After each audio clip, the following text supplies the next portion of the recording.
কোনো না কোনো মঞ্চে তো আমি থাকবোই 21 তারিখ। দেখা যাক 21 তারিখে আসুন। না, প্রশ্ন থাকবে না।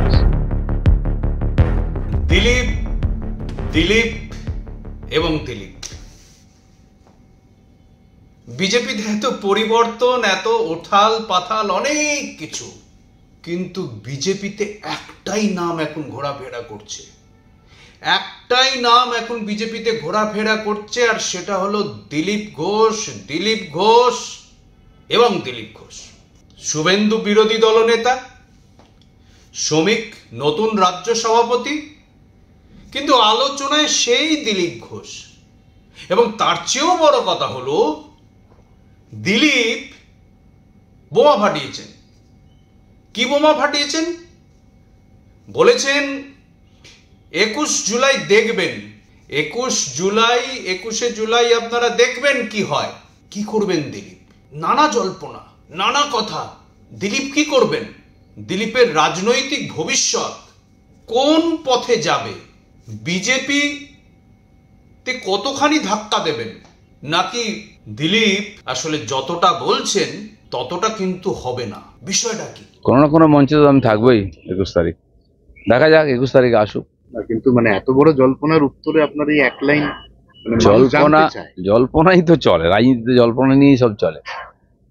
দেখা যাক কি হয়, মানুষ কি জানতে চায়। সে তো ঠিকই, আপনারা জল্পনা তৈরি করছেন, কেউ জল্পনা তৈরি করছে, জল্পনা নিয়ে রাজনীতি চলছে।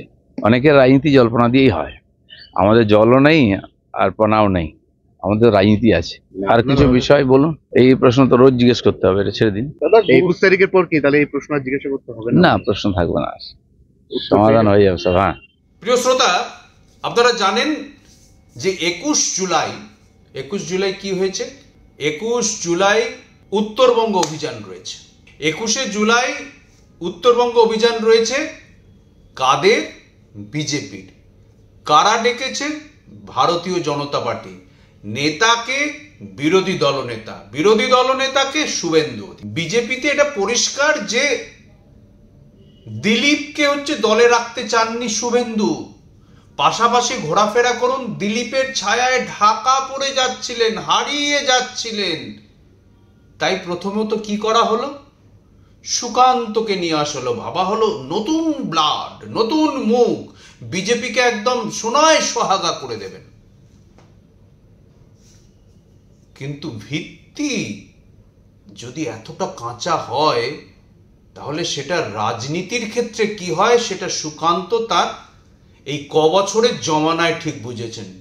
19-এ দিলীপ যেখানে নিয়ে গিয়েছিলেন বিজেপিকে, ধাপে ধাপে ধাপে সুকান্ত তাকে নামিয়েছেন।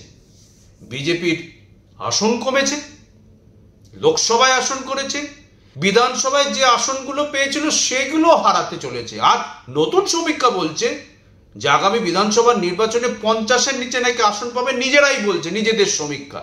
আর একটা বিরোধী দলের সমীক্ষা কি বলছে না, ওটা 30-এর নিচে চলে যাবে, আর বিরোধী দলনেতা থাকবেন না, শুভেন্দু অধিকারী। এই অবস্থায় দিলীপ কি করলেন যে 21 জুলাই দেখাবেন। কি দেখাবেন? আসলে এটা দিলীপেরও রাজনৈতিক লড়াই। দিলীপও সেদিন দেখিয়ে দিতে চান আসলে সব স্পটলাইটটা 21 জুলাই। এটা তো ঘোষিত, তৃণমূলের সভা হবে 21শে জুলাই, শহীদ সভা। গোটা ময়দান থেকে আরম্ভ করে মধ্য কলকাতা তৃণমূল কর্মীদের পদচারণায় গমগম করবে। প্রত্যেক বছর হয়, ঘোষিত প্রোগ্রাম। কিন্তু সেদিনই 21শে জুলাই তারা কি করলো বিজেপি না, সেখান থেকে আলো কাড়ার জন্য উত্তরবঙ্গে যাবে। সামান্য কিছু লোকটোক হতে পারে, নিশ্চিতভাবে উত্তরবঙ্গের তুলনায় জনসমর্থন দক্ষিণবঙ্গের চেয়ে ভালো করলেন, অভিযান করলেন। কিন্তু বিজেপির এই যে শুভেন্দুর এই যে বিরোধী দলের একা ক্ষীর খাওয়ার যে চেষ্টাটা, সেটা একেবারে নষ্ট করে দিতে চলেছেন, দিলেন বললে ভুল হবে, দিতে চলেছেন দিলীপ। একই দিনে 21 জুলাই তিনি বোমা বিস্ফোরণের মতো সভার ডাক দিচ্ছেন। সভা হবে 21 জুলাই মেদিনীপুরের বুকে দাঁড়িয়ে যে মেদিনীপুর নাকি হচ্ছে এইসব অধিকারী ব্রাদার্সদের জায়গা, নাকি পৈতৃক জায়গা, নাম লিখে দেওয়া জায়গা, সেখানে নাকি কাঠ, বেড়াল, গাছ, ল্যাম্পোস্ট যেই দাঁড়ায় নাকি জিতে যায়। সেইখানে দাঁড়িয়েই হচ্ছে কি করবেন দিলীপ? সভা করবেন।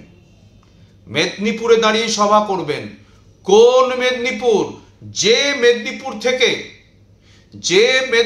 থেকে সাংসদ হিসেবে তিনি জিতেছিলেন, বিরাট মার্জিনে জিতেছিলেন, সেখান থেকেই শুভেন্দু সুকান্ত কলকাঠি নেড়ে তাকে সরিয়ে দিয়েছিলেন, দুর্গাপুরে সরিয়ে দিয়েছিলেন। সেইখানেই আবার নতুন ভাবে রাজনৈতিক কর্মসূচি নিতে চলেছেন দিলীপ ঘোষ। মুখোমুখি লড়াই হবে। একদিকে শুভেন্দু উত্তরবঙ্গে, আর দক্ষিণবঙ্গে মেদিনীপুরে দিলীপ ঘোষ। লড়াইটা যেখানে হওয়াতে ছিল বিজেপি ভার্সেস তৃণমূল, বিজেপির সঙ্গে তৃণমূলের লড়াই, 26-এর নির্বাচন, সেই লড়াইটা হওয়ার দেখার কথা ছিল। কিন্তু আসলে লড়াইটা হচ্ছে শুভেন্দু ভার্সেস দিলীপ। 21শে জুলাইয়ের স্পটলাইটটা, বিরোধীদের ওপর যেটুকু স্পটলাইট থাকে, সেই স্পটলাইটও কেড়ে নেবেন দিলীপ। এবং নিশ্চিন্তে বলা যায় দিলীপের সভা কিন্তু জনাকীর্ণ হবে। দিলীপের সভা কিন্তু এখন থেকে তার প্রস্তুতি চলছে। 21-এর সভা দিলীপের কিন্তু জনাকীর্ণ হবে এবং দিলীপ সেখানে দেখিয়ে দেবেন যে সংগঠনের শক্তি বড় না, দিল্লির থেকে চাপিয়ে দেওয়া পদ বড়, ব্যক্তি সংগঠক হিসেবে কতখানি বড়, নাকি অর্থের শক্তি বেশি বড়। দিলীপ সেদিন দেখিয়ে দিতে প্রস্তুত।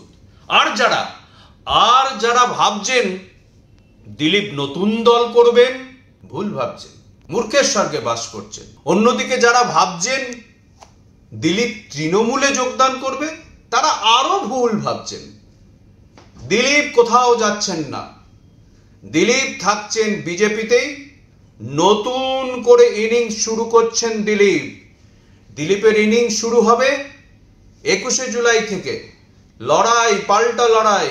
এই যে এক্সিস্টিং নেতা শ্রমিক, শুভেন্দু, তাদের এই যে লড়াই, যদি শ্রমিক দিলীপকে নিয়ে চলেন তাহলে শ্রমিকের ভবিষ্যৎ নিশ্চিতভাবে হচ্ছে যে উজ্জ্বল হবে। তার কারণ দিলীপ এখনো পর্যন্ত রাজ্যের বিজেপি নেতাদের মধ্যে সবচেয়ে জনপ্রিয় নেতা। রাজ্যের সবচেয়ে জনপ্রিয় বিজেপি নেতাটির নাম হচ্ছে দিলীপ ঘোষ। ফলে শ্রমিক যদি চলেন তাকে নিয়ে তাহলে বিজেপির ভালো, আর যদি শ্রমিক যদি না নিয়ে চলেন তাহলে দিলীপ একাই চলবেন, বিজেপির মতো করে চলবেন। এবং 26-এর ভোট পর্যন্ত কিন্তু দিলীপ বিজেপি থেকে এতটুকু এদিক কিংবা ওদিক হচ্ছেন না। ফলে যারা ভাবছিলেন দিলীপ নতুন দল করবেন, তৃণমূলে চলে যাবেন, ভুল, একেবারে ভুল ভাবনা। দিলীপ বরং নতুন করে সংগঠক দিলীপ, নতুনভাবে, নতুন দিকে এবং সবচেয়ে বড় কথা হচ্ছে পুরো পরিবর্তিতভাবে দিলীপ আসছেন 21শে জুলাই। 21শে জুলাই সকলের নজর থাকবে কোথায়? মেদিনীপুরে। কোন মেদিনীপুর? দিলীপ যেখানে সাংসদ ছিলেন। কোন সাংসদ?